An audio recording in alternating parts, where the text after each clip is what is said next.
안에 대해서는 구체적인 쟁점까지 합의를 이루었습니다. 그래서 법조문화 작업이 초안이 이제 마련이 됐고 내일 각 당에 보고되고 또 최종적으로 선거관리위원회나 법제실에 어떤 법률적인 조항 검토를 이제 마무리하는 일만 남았습니다.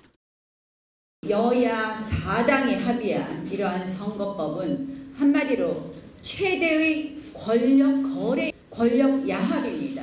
핵심은 뭐냐? 정의당 교섭단체 만들어주는 그런 선거제도입니다. 자유민주 세력 대 반자유민주 세력의 이 균형을 깨고 한마디로 자유민주 세력이 3분의 1밖에 축소되지 않는 의회로 만든다.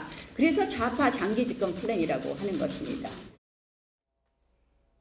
예, 의원직 총사퇴까지 한때 거론을 하면서 상당히 반발을 했었는데요. 어쨌든 지금 여전히 좀 마찬가지 같고요.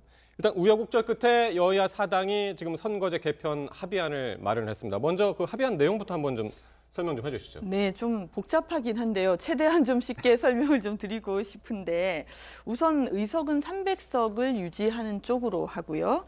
그다음에 권역별 연동형 비례제를 도입한다는 건데요.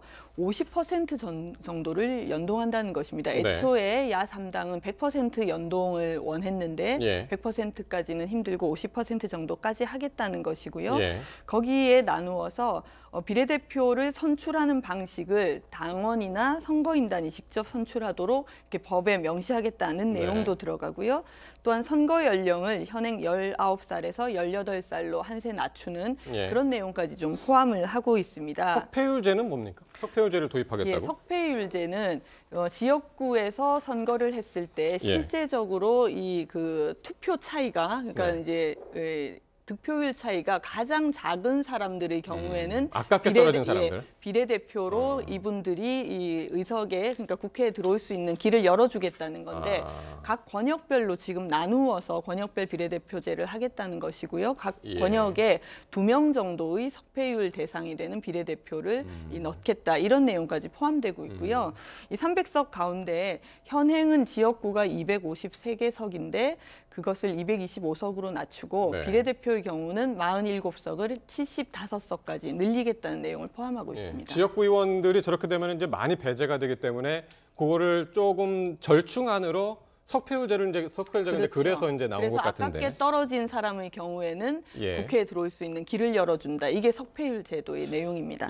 또 이해가 어려운 것 중에 하나가 이제 50% 연동형 비례대표제. 바로 이 부분인데 이걸 좀 설명하려면 예시를 좀 들어서 좀 설명이 필요한 것 같습니다. 정의당이 예시를 들면 빠를 것 같은데요. 지난번 2016년 선거 때 정의당이 비례대표 4석, 지역구 2석을 얻게 됩니다. 그 당시에 정당 득표율이 한... 그러니까 요거 먼저 설명 좀 해주시죠. 일단은 이게 기준이 연동형 비례대표제를 설명하면서 기준이 정당 득표율이 20%를 받은 정당의 예를 든 겁니다. 근데 그 중에서도 지역구는 20석을 이제 확보한 상태에서 설명 들어갑니다. 그러니까 이 그래프대로 보게 됐을 경우 애당초에 100% 연동형을 거는 것과 50% 연동형을 거는 것의 차이는 정당 득표율이 받게 된 것을 바탕으로 전체적으로 그대로 연동형으로 가져가게 되는 건데요. 사실 이 그래프로 보게 되는 게 그러니까 오히려 조금 더 정당 득표율이 20%라면은 전체 의석이 이제 300석이니까 2, 3은 6. 그러니까 60석이 되어야 되는데. 제가 좀 설명을 드리고 싶은데요. 저게 이제 100%. 그렇죠. 저거는 100%일 때인데 20%를 얻으면 전체가 300석이기 때문에 60석을 확보하게 된다고 우리가 해석할 수 있지 않습니까? 그런데 만약에 그 정당이 지역구를 20석 얻었을 경우에는 60석에서 20석을 빼면 제외한? 40석이 되는 거잖아요. 그때 40석을 모두 주는 것은 100%고요. 50%로 주겠다는 것은 40석이 아니라 그 절반인 20석을 주겠다는 것이거든요.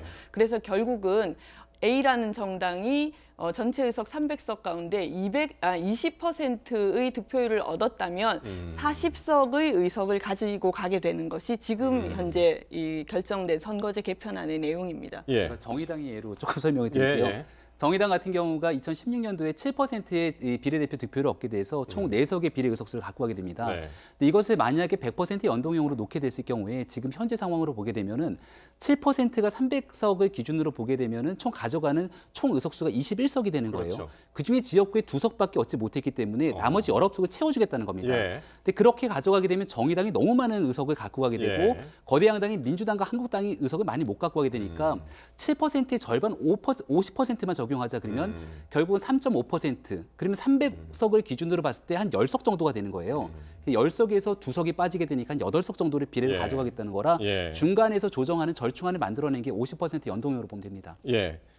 그런데 지금 바로 이제 요 좀 절충을 한 그런 상황임에도 불구하고 한국당 계속해서 반발을 하고 있습니다. 날치기 처리를 하려 한다.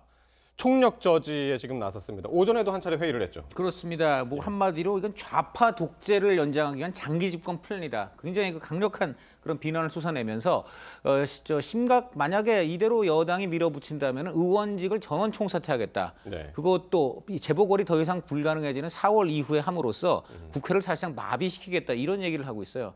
만약에 지금 총사퇴를 한다면은 극단적으로 말해서 4월에 재보궐 선거를 다 할 수가 있습니다. 예를 들어 100석 넘는 다 할 수도 총사퇴에서 있는데 조금 말이 좀 바뀌었던데요. 네, 총사퇴를 한다는 각오로 했는데 하겠다. 이제 뭐 사실 총사퇴 하겠습니까? 저는 뭐 총사퇴 한다는 거는 정치적 수사로 봅니다만은 거의 그 정도의 이제 극한 예. 언어까지 쏟아내면서 이제 공격을 하고 있는데요.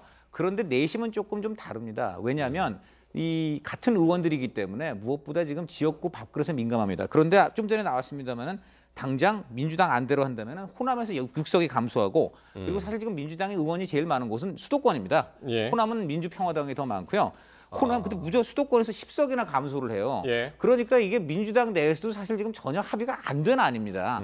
그렇기 때문에 만약에 이거를 그냥 말 그대로 이론적으로 내년 패스트트랙이 상정이 돼가지고 본회의에 이제 표결을 하게 되면 민주당에서 반란표가 무지 많이 나올 걸로 기대를 하고 있어요. 그러니까 그래서 지금, 결국은 한국당은 이것을 이 최대한 그 정치 투쟁의 장으로는 몰고 예. 가되 그 결과는 전혀 다르게 나올 것이다 이렇게 보고 알겠습니다. 있습니다.